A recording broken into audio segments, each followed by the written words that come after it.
is Rory O'Toole. And my name is Matt Schultz.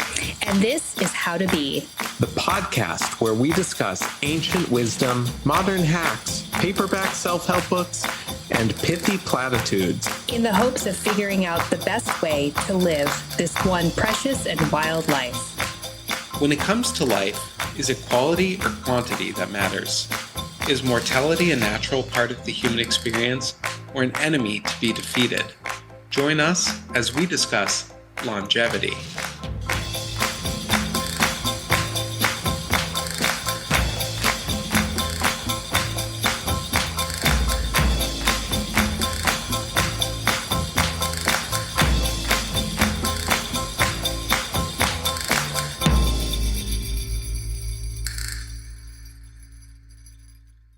Hi, Matt. Hey, Roy. So we haven't recorded in a minute because, well, of the geopolitical situation and also travel. We've both been traveling. No. Have I been traveling? No. Just you. You're traveling soon. I will be traveling. That's true. Yeah, you're always getting your tenses confused. Yeah. Past happened, Roar. Future will happen. Got it. Okay. See, I live in the present, so sometimes it confuses me. Both of our brothers had babies. Yeah. And we've just been, together. They're a couple. They had the same baby, actually. Yep. Yeah, they had the same baby. So yeah, we've been off our normal schedule, but I think this episode will come out in January. Right now it's December. And I think we hope to be really, back on normal scheduled programming. But it depends on the reality of our lives. Yeah. For years, we've been doing a really good job with every other Wednesday. And by years and years, I mean like a year and a half or two. But why should we do more and better than what we expect from network TV shows?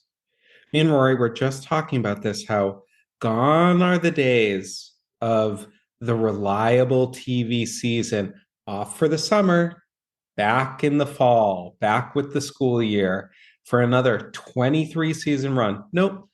Handmaid's Tale. Next season, 8 years later, 15 years later, they'll let us know, I guess. Severance. Mysteriously severed from our lives. That's the thing. Well, there are pros and cons to it. Okay. I Blame agree. the writer's strike? No, that cannot account for all of this. No, it really can't. I mean, the writer's strike, I think, highlighted it. Highlighted how, because like with these sitcoms and with these weekly shows, they would write the episode and film it all in the same week, right? But now they do these capsule shows like Severance, where they write them all, then they film them all, and then they release them. And that is delaying. Now that the writer's strike's open, or done, not open. Now that the writer's strike's done, they have to write all the shows and film them. Whereas if this was ER in 1999, jump back to the writer's room, get Clooney's makeup artist, put him on camera. We have a new episode next week, baby. So, but like, what about like The Sopranos, 6 Feet Under? Those had regular seasons. Granted, they weren't quite a fall to summer show, but those had regular seasons and those weren't written that week. How many episodes were in those seasons? My guess is 11. See, because Sex and the City had the full package, like 24 episodes, 22 episodes, even though it was on HBO. Okay, so season 6 of The Sopranos had 21 episodes, baby. Yeah, these lazy bones over here. Season 2, 13. Season 3, 13. Wow, that's interesting. Season 4, okay, they had a lot to do in season 6. I see they had a lot of story to tell. Everything else is 13. And season 6, they had trouble fitting it all in. But see, if you get 13 episodes of a prestige TV show these days, that's a really long season. I feel like a lot of them are 8. 8. And you know what? Sometimes. You know what I hate the most is a show like Insecure, where you go 8 episodes and nothing happens. Wasn't there a whole season of Insecure where she was planning a block party? That was like the climax season. Like, why are we watching you plan a block party? That's like too close to real life. Like, Well, that had always been her dream throughout the show. She never had a different dream that they set up as what the show was going to be about. I think we talked about this in another episode, how she's supposed to be a rapper and then she just wants to plan a block party. Like, that's not interesting for the audience to watch someone do some like event planning. Like, event planning, I do it in real life. No one wants to watch me do it. Yeah, we gotta get the vendors. Oh, the local restaurants want to participate? Great.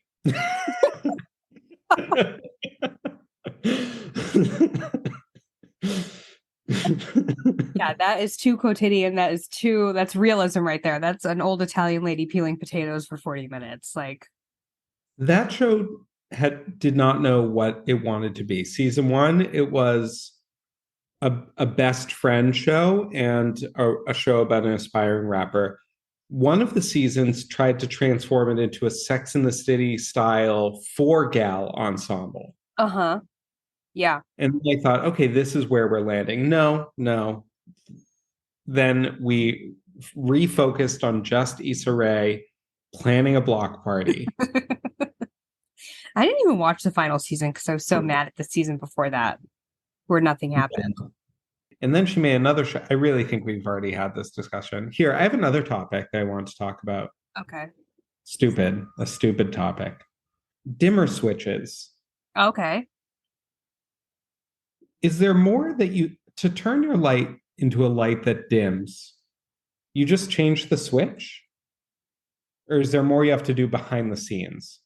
Is it really the level of the switch? Well, they recently changed the lights in my office and to a dimmer, which was so nice. Is so nice. Is present. Was. But that they changed the whole light fixture. And then they were supposed to do it in our like hallway space. Mm-hmm. And then they found out the light fixtures didn't fit, so we can't have a dimmer out there. Oh, see, I don't get how dimmers work. I'm like, you can control how much light goes into the light bulb. Don't light bulbs have like a certain wattage that's their wattage? Or it's even including that wattage. I thought it was up to. So just by having this switch, you can slow down the stream of electricity that's going around that filament. We need light bulb literacy, because once I started having to change light bulbs in my own house, I was very confused. Like, the color of the lights, like if you're not careful, you get a hideous LED light that's like white, like fluorescent, basically. Well, something I always think about, is in the Arcades Project, Walter Benjamin. It's a vast compendium of historical tidbits. And there's a whole section about the switch from gaslight to incandescent light. Up with incandescent light. What's incandescent light? Like a light bulb? Filament bulbs. Light bulbs versus the little torch. Not torch, but versus the little gas lamp. And people hated it. People were repulsed by their spouses, faces. Everyone all of a sudden looked terrible, and the romance was drained from the world. And we grew up with incandescent lights, which now we think the romance has been drained by the world with the transition to LED. Yeah, it is terrible. Why haven't they thought about the quality of light when they're inventing? Yeah, they don't think about it. They think we're interested in brightness, and I'm not. I mean, but also, like, there are a lot of lighting options out there, and probably because I've never lived in one apartment for more than 2 years, I haven't in my Boston apartment, which I will be returning to next year, I was doing some nice things with lighting. It was a real glow. I actually just learned a little fact from this guy, this British man I follow on Instagram. And he was talking about how there's a performance right around the holiday, Christmas time in England. And a woman came out, the fairy queen of some opera or something. And boom, all of a sudden there was a light on her head. She had a little filament light, a little light bulb on her head. And the audience was aghast. Some people covered their eyes. Some people applauded and cheered. It was like the first time they'd seen a light bulb. And could you imagine being in that audience? Will I ever live through history like that? Yeah, the wonder of it. It's unbelievable. I'm picturing sort of an Art Deco World's Fair. Yes, exactly. And she's looking like who's the woman? Paramount Pictures? No, it's not Paramount. It's Columbia. Yeah, Columbia. She's the Columbia woman, a symbol of progress, the Columbia expedition. See, it all connects. The thing is that, sorry. And that's why they're called fairy lights, which you put on your Christmas tree. Because she was the fairy queen with the light on her head. But fairy light? What are called fairy lights? Like Christmas tree lights? Have you never heard them called fairy lights? She had string lights on her head? No, but she just had she just had that somehow it happened. I want to look into this etymology. I'm credulous. Are you really? Okay. No, I'm incredulous. I'm incredulous. Okay, well, I'm really excited for our topic today. We are talking about longevity. Living more. Living longer. And there's a connection here with the light bulbs. Okay. Do you want to burn bright or do you want to burn long? There's a light bulb in Chicago that has never gone out for like 200 years. There is? Yeah. Where? That's the thing. They used to make light bulbs that never went out, and then they started making them intentionally breakable so that GE could make more money. It's at a firehouse in Chicago. Also, another part of it is because they never turn it off. Turning on and off is most of your wear and tear on a filament bulb. Wow, how do you know so much about filament bulbs? I don't know. It's just something I know.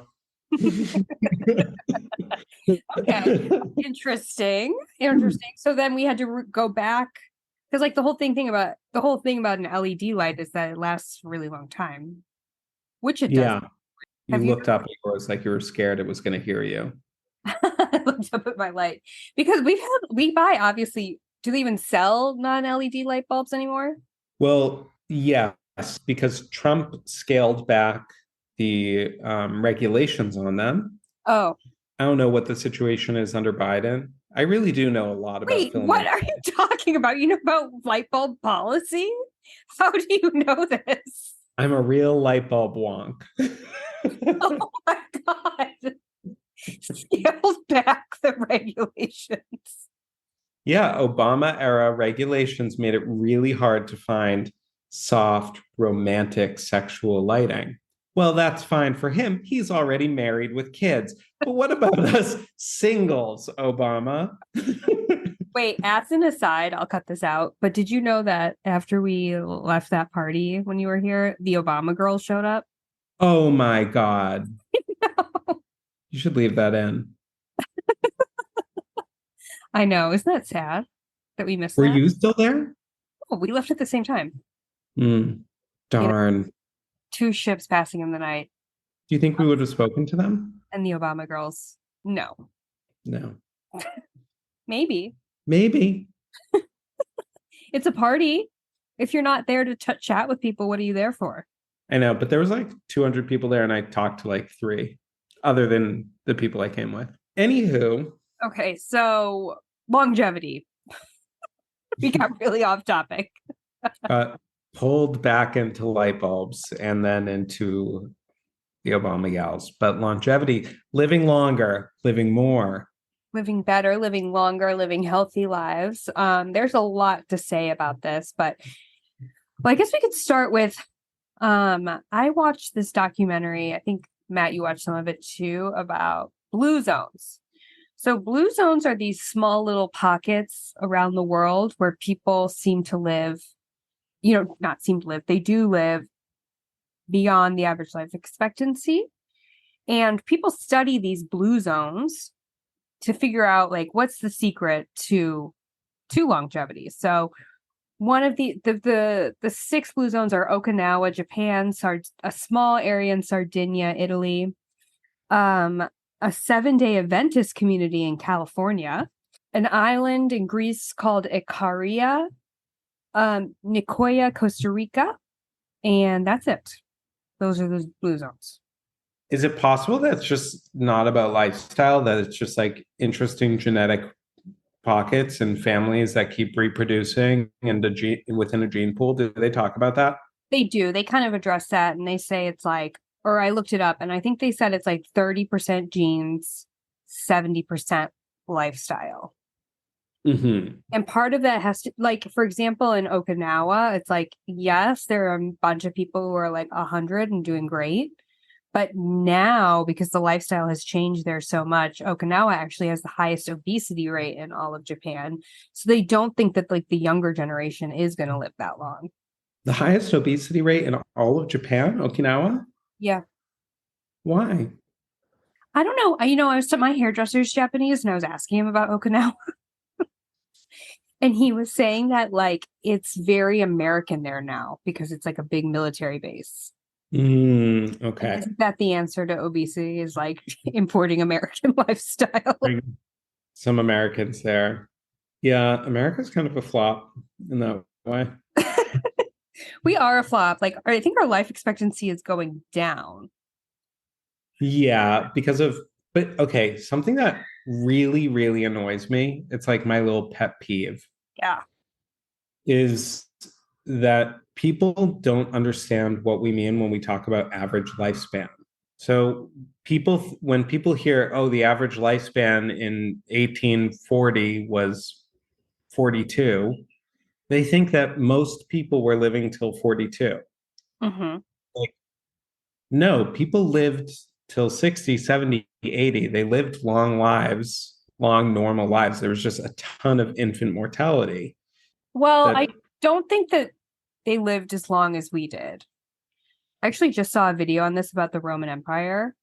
And like it was common, if you survived childhood, you would live to like 45, 55, 65. But getting into the 70s and 80s, I think not impossible. There were people who did it, but it was unusual, let's say. I think it was more possible than I think people were living till 70, 80. I haven't looked into it. I just know of an ancient poem that says, what are man's years? 70 if he's normal, 80 if he's in good health.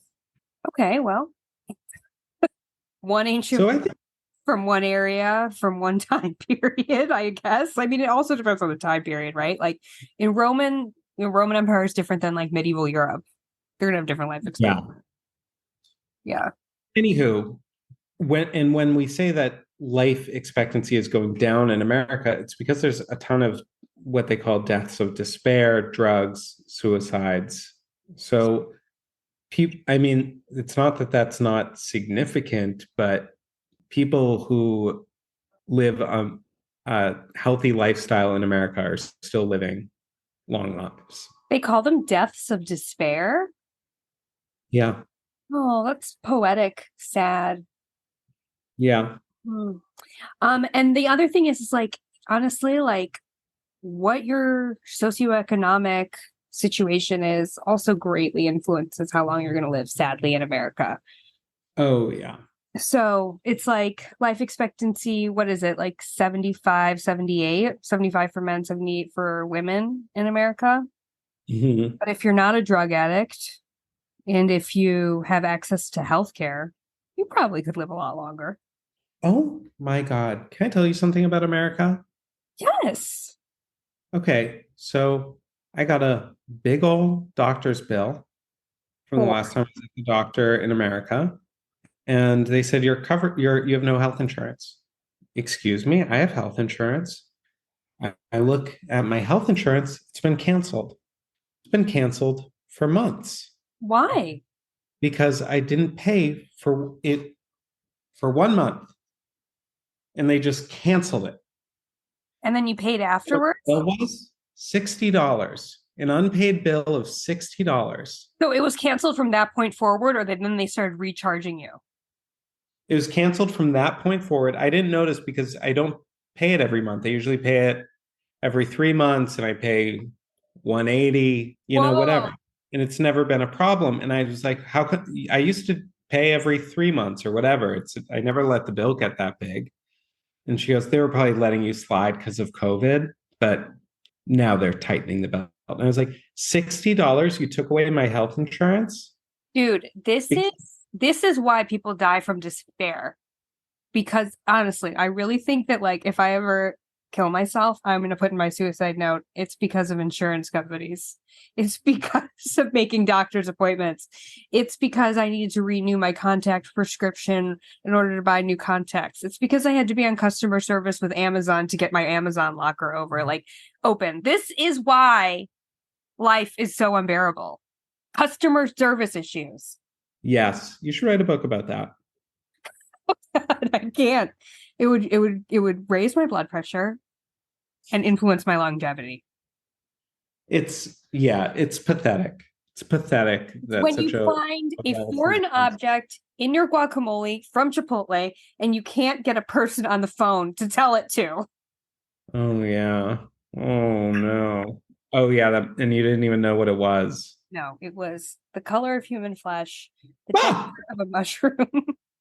Keep going. Let's see. May our listeners will know. And the shape of a piece of chicken. But I'm telling you, it was not a piece of chicken. Let's review: shape of chicken, texture of mushroom, color of human flesh. That's a part of a person, I'm afraid. It acquires a mushroomy texture after being in guacamole. Oh, what we endure as humans. Who wants to live longer? Okay, so that is the thing, I guess. Like, how long, we've talked about this before. Like, how much longer do you want to live? What's your ideal age of death? 91. 91 is a great age, yeah. You get too far into 90, people are just sad you didn't make it to 100. So if you get past 93, then you're committing to the whole thing. Mm-hmm. So yeah, I want to be in great shape through my 70s, bit decrepit in my 80s, but still in good spirits. And then at 91, I want a rapid deterioration. Oh, okay. So that leaving this earthly body is a relief. That's a really good point. Oh my God. Yeah. You definitely want to be looking forward to your BOL. You don't want to be like in 30 Rock when Jack's real dad says, oh, the greens are sharp as a tack till the end. My father died screaming. Oh, yeah. You don't want to die screaming. I want to be a little fuzzy. You want to be ready to go, for sure. In summation, for the blue zones, what did they find out from them that like we should all be doing, right? Wait, hold on. I'm having anxiety now that because I said I want to die at 91, that now I will, and I won't get to be 100 or 110. Oh, like predicting your death, like dear old. It's like bad juju. Dear old Mark Twain. Yeah. So, but also I don't want to undo it because 91's pretty good. So like, I don't want to undo what I just said. And then God will be like, all right, you asked for it. God, are you listening? God, we want you to take math when it's exactly the right time, God. Exactly the right time.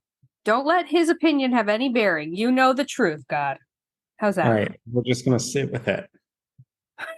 Did that help you though? I'm really having anxiety. Isn't that crazy? The human brain is so stupid. Don't you want relief from this human brain? The idiocy.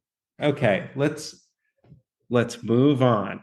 Okay, so lifestyle. What were these people doing in the blue zones? Okay, so there's a little circle, and we'll post the circle when we post when we post the episode. But move naturally by hand, whatever that means. Garden, walk. I mean, amazing. Really, we should be moving a little bit more. I mean, me. When I say we, I mean me. Outlook, unwind, have faith, have purpose. So, a lot of these people, especially a lot of them are religious, or they have the purpose of in Costa Rica, these people are working. There's this gaucho who's 100 years old. I don't know if gaucho is the right term. That might just be Argentinian, but this horseback man who was just 101 and hopping up and down on the horse. He really felt like his life purpose was to tend to the farm, And then the 7-Day Adventists, they're religious. Something like if you go to church once a week, you increase your life expectancy by 5 years. But Matt, not if you go to church 5 times a week, just once a week. I only go twice a week. Church on a Tuesday. Eat wisely, so mostly plant-based. How many bowls of oatmeal a day can I have? They recommend no less and no more than a trough that you would give a horse. Wine, drink wine, and eat in moderation. So in Okinawa, they say eat until you're 80% full, which I actually think is a tenet of intuitive eating, really. You're supposed to think about how full you are, on a 10-point scale, and you usually want to be at an 8. Yeah, I love that. They had a little word for it. What is it? Harahachi. Harahachi. And then connect. Family first. Partnership. Right tribe. Yeah, if your significant other dies, you're way more likely to die. Yeah, we have a lot of control over it in some ways. Sometimes you don't. You get sick, whatever. But there is this other element to longevity that really has to do with your stake, how much stake you have in being here. She held on for one last Christmas, that kind of a thing. So living an active life, but not by going to the gym and doing high resistance workouts, just by living an active life, which is the exact opposite of what we do. We sit in front of our computers all day and just sit all the time. And I think that one of the healthiest periods in my life was when I was a waiter at the cafe. Oh, for sure. When I was working in the sushi restaurant. Moving, but not very fast. It was a slow place. It wasn't that busy. Mm-hmm. Kind of just throughout the day. Absolutely. I mean, that's why they point to gardening in the blue zones, because it's you're just doing slow movements, but you're moving around. You're also in nature. I don't know if that has anything to do with it. And you're using your fine motor skills, your gross motor skills. Also, they were talking about this place in Sardinia was a very, very hilly. So these people are just, I don't even know how an older person does it. I guess they're so used to it. But they're constantly walking up these really steep hills, slowly though. And they did find the correlation between walking up hills and living a long time. And it just seemed like these people were doing it it was so ingrained in them. So the opposite of me when I'm faced with a staircase. What would it be like? I wish that I could be free from the torture of inclines. The fear of them. No, I find them so daunting, so exhausting, so irritating. Yeah. I have to walk up a hill. Have you ever forgotten something up 3 flights of stairs? Yeah, it's terrible. These people are just I gotta go back and get that. They don't seem to think that's terrible because it's so ingrained in their lives. Yeah, well, we have a friend who lives on the peak of a very tall hill. Do we? A friend who I stayed with recently. And we went on a walk, and then we're walking up the hill, and she was like, we go up the hill slowly. And I said, what if you're in a rush and you need to go quickly? And she goes, can't do it. You got to go slow. That's the thing. That's the thing. So wine. Talk to me about wine.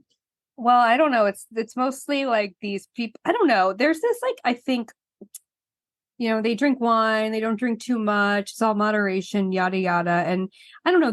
There seems to be this. I don't know if it's true or not, but it feels like to me like a fallacy that in Europe the way they prepare the food means that like gluten intolerant people can eat bread and like you can drink more wine because it's prepared more authentically and it's like actually healthier for you.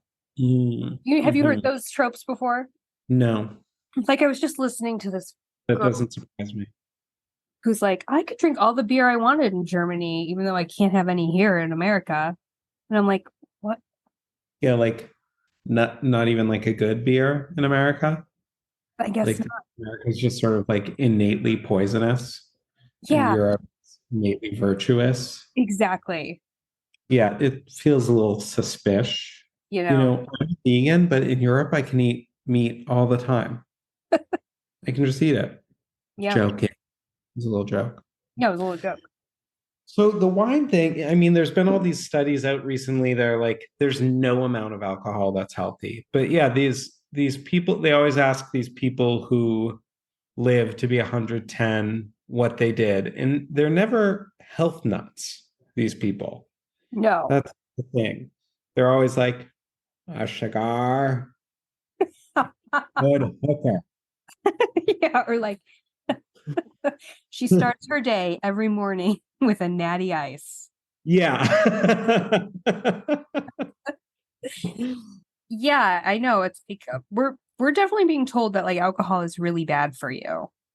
Now we're in one of those phases. But at the same time, alcohol very lindy. It's been around since when did it come? We don't know, but ancient. Ancient.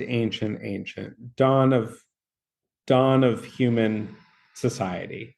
I don't So even want to say civilization. I think it's earlier than civilization, just society, just some buddies. obviously the way people drink can be very, very unhealthy. Sure. But these people in Greece have, and probably Sardinia too, have a glass of wine every day, I'm sure. Yeah. Um, I wish I had wine in the house right now. I would drink it if it was here. One thing that they didn't address in these Blue Zone episodes was like air quality. I feel like I'm going to die young because of the terrible air quality here in Los Angeles. Well, I remember reading something once that gave me false comfort as a smoker, back when I was a smoker, that people who do autopsies can't tell the difference between a smoker and a non-smoker, but they can tell what city you're from. Ew, really? I guess like I'm sure they can't be like Phoenix, LA, but they can tell if you're from a dense urban area or not. Tel Aviv has terrible air quality. Okay, so then this guy who was exploring all these blue zones, he was pretty annoying, obviously, but he tried to create a blue zone in Minnesota. And what he did there in a small town in Minnesota, he got like the town on board and he created walking groups. So people were getting like more social interaction and also moving. He also like organized some form of volunteerism and somehow got people to eat healthier food. And it actually worked. People, they were adding in like 4 years or something like that. They added several months to people's lives. However they judge that, we don't know. That's interesting. I wonder what the lifespan is here. 82. What? That's so old. What is it in America? 77. Let's see, men and women. Women 84, men 80. In Tel Aviv.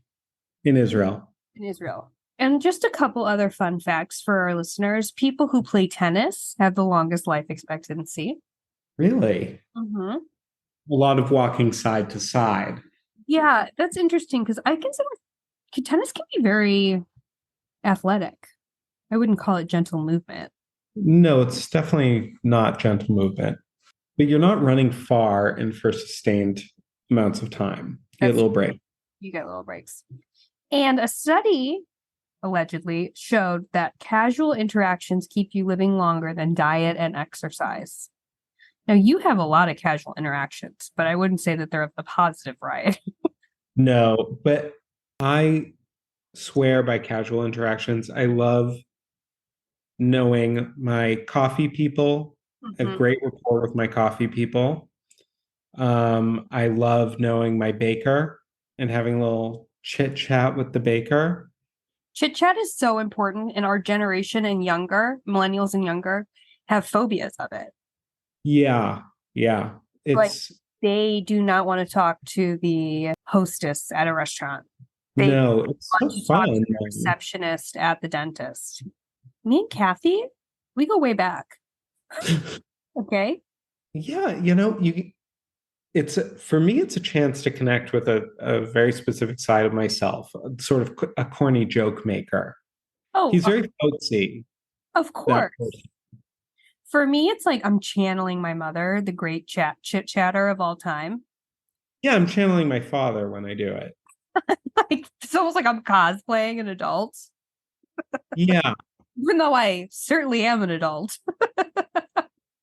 Oh my God, but do you know what I did today with the health connector lady? Oh, She the said, health connector, the one you were yelling at about the bill? Not yelling at, sorry. no, I was very nice to her, and she was very nice and very helpful. And she said, when she re-enrolled me, do you accept the terms and conditions of this new plan? And she went on and on, this very formal language with all the pains and perjuries that entails. It was so dramatic. So then when she was finished, I said, yes, a million times yes. Did she laugh? Oh, she chuckled. Slam dunk. Um, the body electric study. Have you heard of this? Of course, NPR called it the body electric study. No. Okay. The body electric by NPR and Columbia showed that if you move 5 minutes every half hour, you are counteracting the harmful effects of sitting all day. That's it? That's all we got to do? 5 minutes? Every half hour. It's too much. It's kind of a lot. It's a lot to remember. So then they tried to implement it like with normal people, and then they found that like most people had a hard time remembering to move every half hour, but the more you moved, the more the effects you did have. So even if you did 10 minutes an hour, there was still, or 5 minutes an hour, there was still a positive effect. Well, you know what? I loved when Don Goey, Yeah. we interviewed, when you asked, how much meditating do you need to get the effects? And he was like, any amount. You'll see effects from 30 seconds. You'll see more benefits from a minute. You'll get more of a benefit. It's like, just do what you can.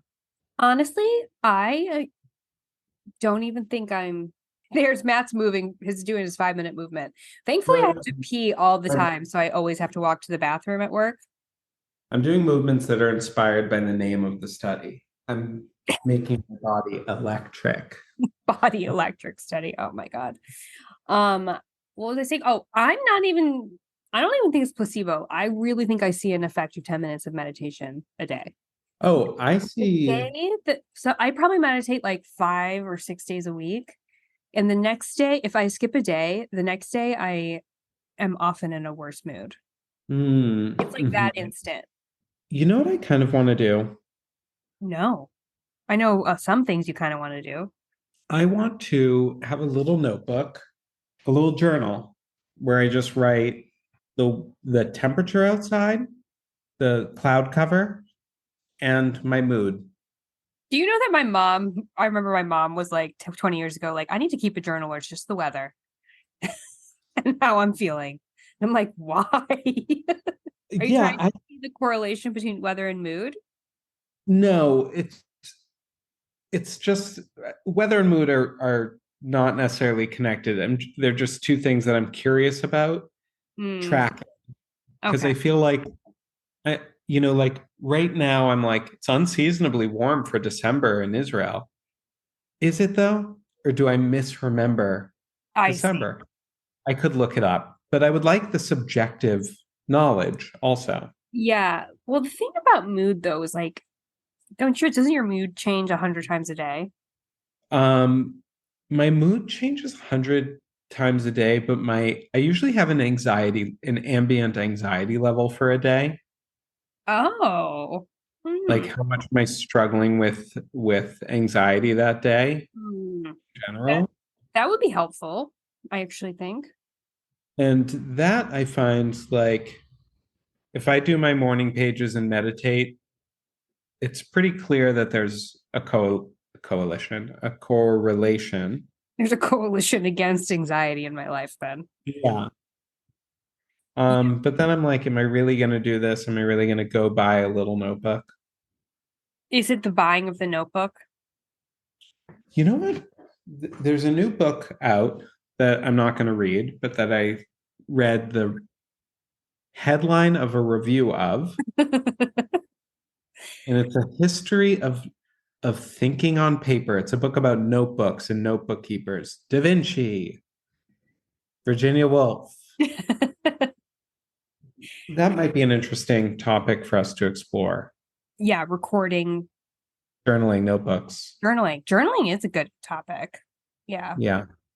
I mean, I'm definitely up to bringing in a little bit of awareness about long stretches of sitting. What's a long stretch to you? 3 hours. Oh, sorry. I thought you were talking about long stretches of sitting like meditatively. Oh, no, no, I no. mean, like the bad sitting. Sedentary. Sedentary. Yeah, it's really difficult. I mean, one thing I think I mentioned that does save me is that I have to use the bathroom so much, and the bathroom's really far. Not really far, but it's definitely a 5-minute situation of movement for me. I think, but this is like the tendency, like you hear the more you do, the more you see. And then you have these people, more results you see. And then you have these people who just go way too extreme, Yeah. and then it's like their whole life becomes about living longer, which takes me to my ninth point, which is Mhm. that guy. I read this Atlantic article about that guy, which we might have all seen, and maybe other people have read this article. The guy who like was transfusing his son's blood into him to live forever. He's like a tech bro who lives, I think, in Venice. His name is Brian with a Y. And It's a younger. He transfused the YN. yeah, his whole life is living forever.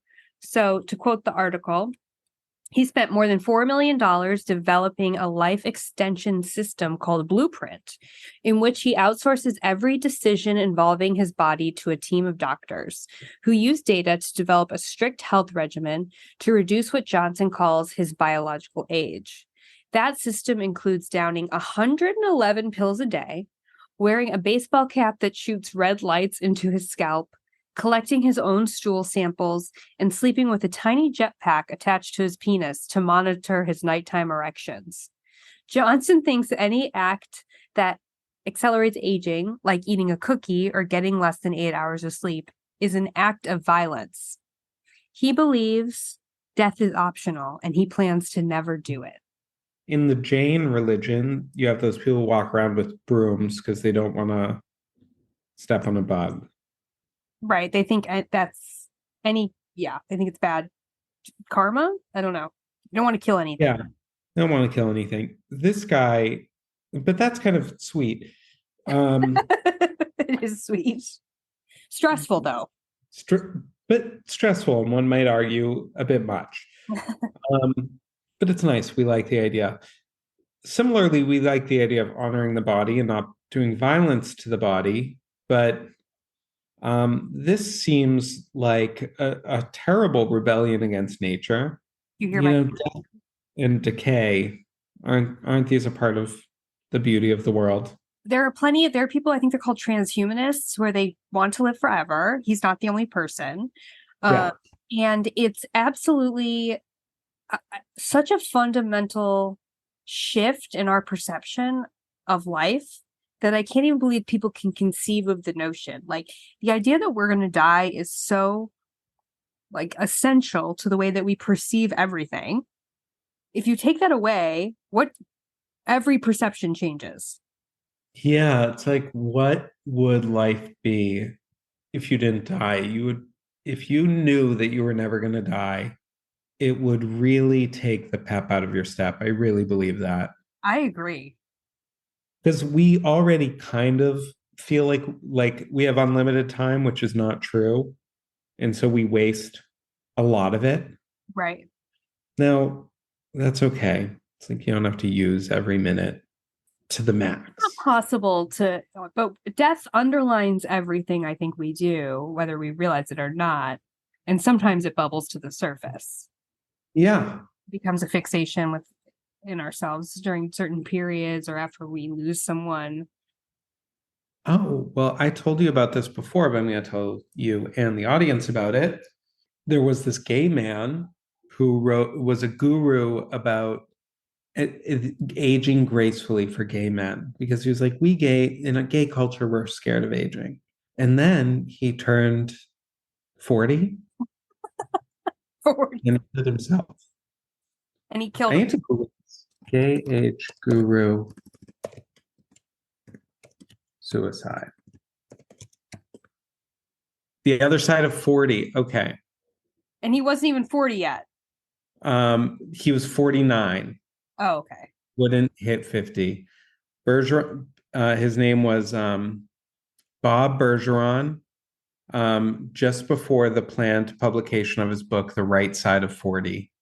And his suicide note, written on the title page, included the phrase about the book, "It's a lie based on bad information."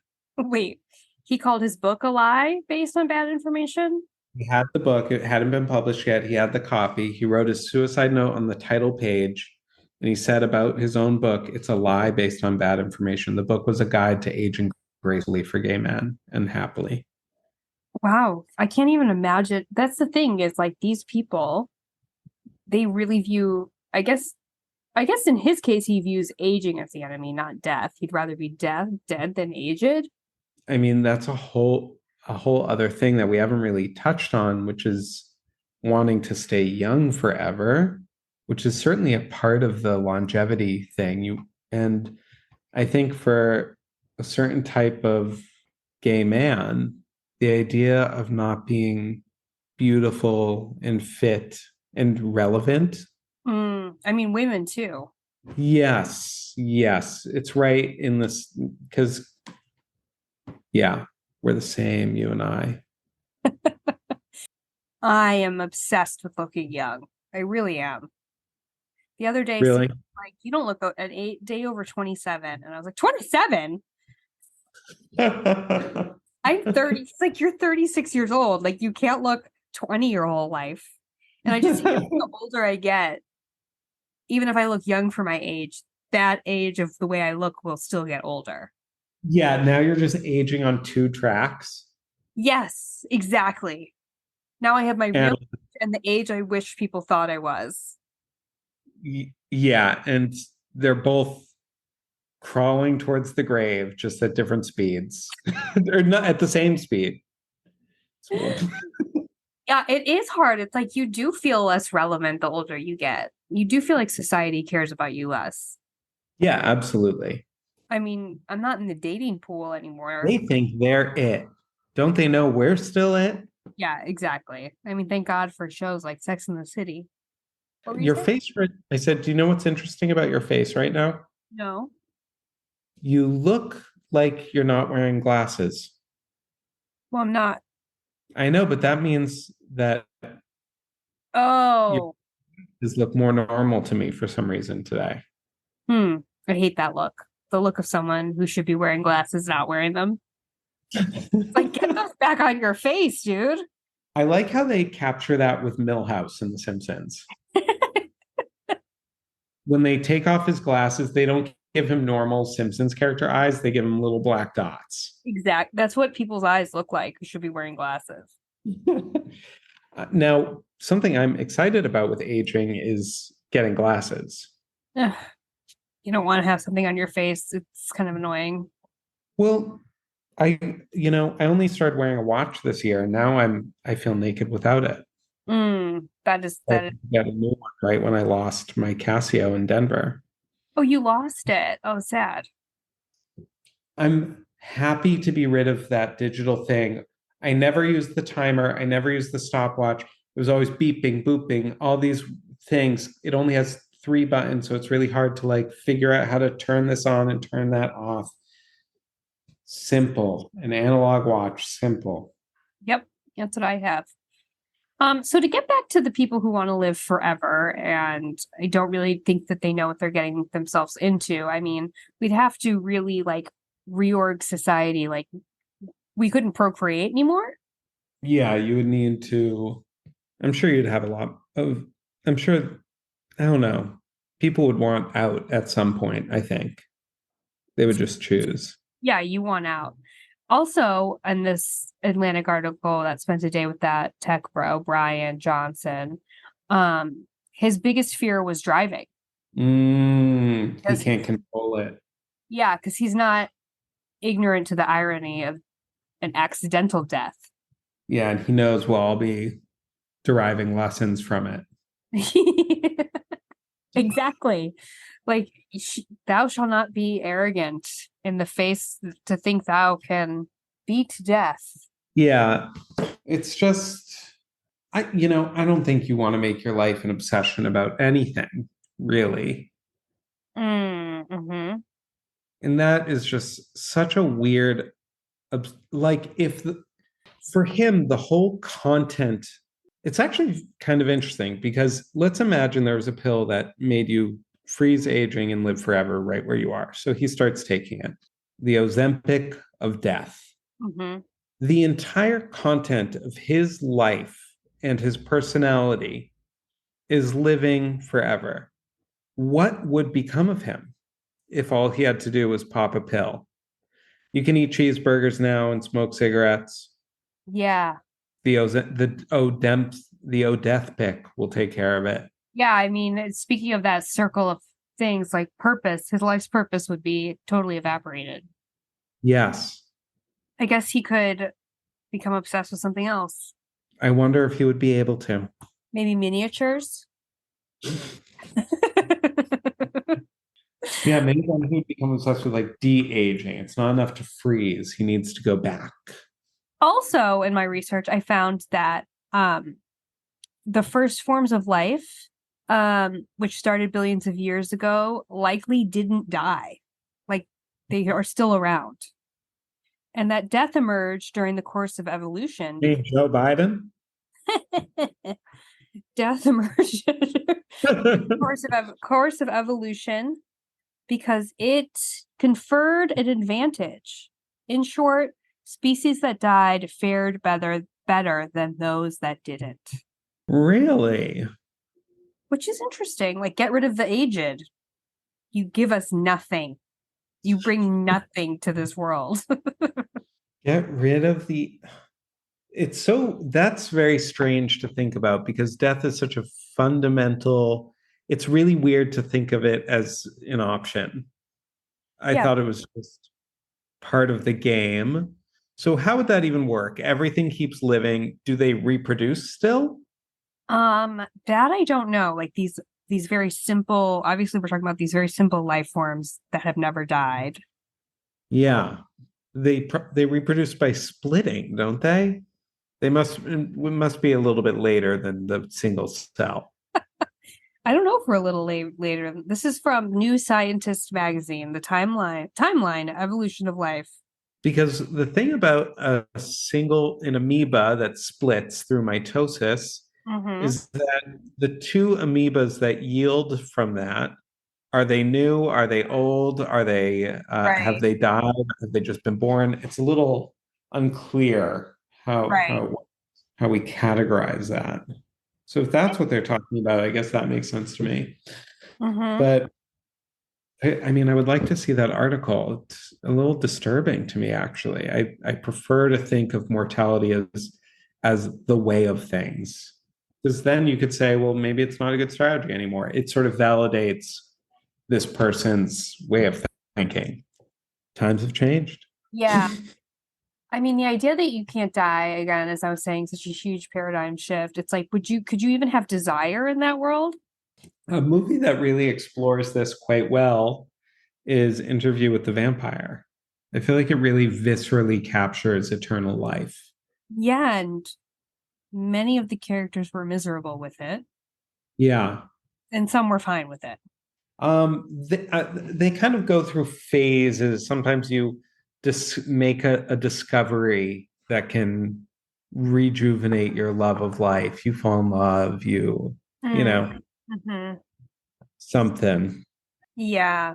And none of them chose to die, although some of them do die. Some of them do die. No, none of them choose to for some reason. Oh, I really want to watch that again. I love that movie. When was the last time you've seen it? I think we watched it in college. Then It's that very scene where they're in the tunnel. eating the rats. No, like they're in the well. Kirsten Dunst and her mother, and the Oh, sun rising slowly. Oh, yeah. Yeah, her fake mother. her fake mother Yeah. was younger than she. Yeah, I just think that, the internal understanding of the finite is the undercurrent of all of our relations to the world. And to do away with that, I do not want to do that. I don't want a paradigm shift. I'm good. Yeah, I'm good with this paradigm too. I think it's nice that we're starting to live till 100. I think it always felt like that's where we should be. A nice round number. Yeah, it always felt like 70, 80 was like, we're falling short of like 100. Should be 100. Hmm 80, no, 100. Yeah. Yeah. I That's mean, good. how dedicated are you to living a long life, I guess? Sort of dedicated. You quit smoking. Yeah, I did not want to die, so I quit smoking. I'm scared of disease. You are scared of disease. I mean, we all are, but I have like a thing about it, maybe. you have a thing about it, yeah. Especially certain diseases like Yeah, cancer. yeah, I'd say you're a little more scared of cancer than the average bear. really Yeah, I think so. You have interesting. been at certain points in your life. Although I Yes, think that fear has been tampered since you quit smoking. yes, that was I was constantly triggering that fear every cigarette. Trigger, trigger, trigger. Yeah. I just don't think I'm going to get cancer and then I will get cancer. God, I shouldn't have said that thought out loud. God, please disregard this podcast.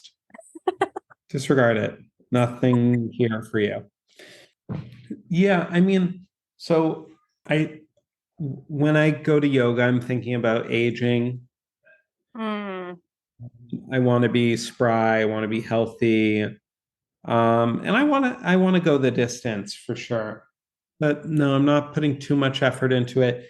Um, and I feel like I live a somewhat green zone, blue zone life. I eat a lot of vegetables, I walk a lot, I go to church, I have little interactions. So I think maybe if I didn't do those things, then I would feel a little more stressed out.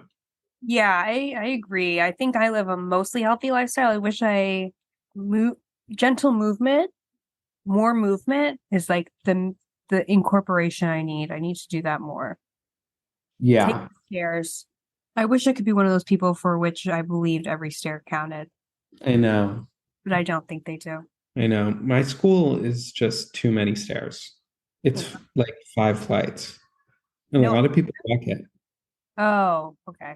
But you take the elevator.